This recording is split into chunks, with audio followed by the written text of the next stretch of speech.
नमस्कार.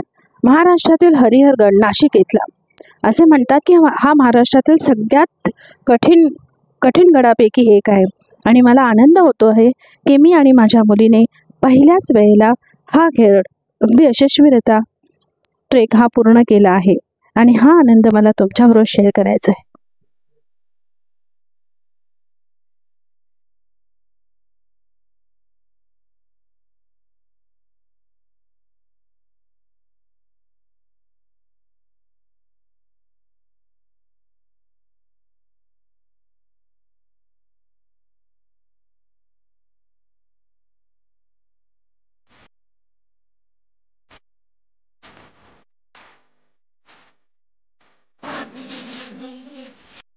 ये मेरे फ्रेंड्स हैं और हम लोग हरिहरगढ़ पे है और ये हमारी पार्टी हो रही है.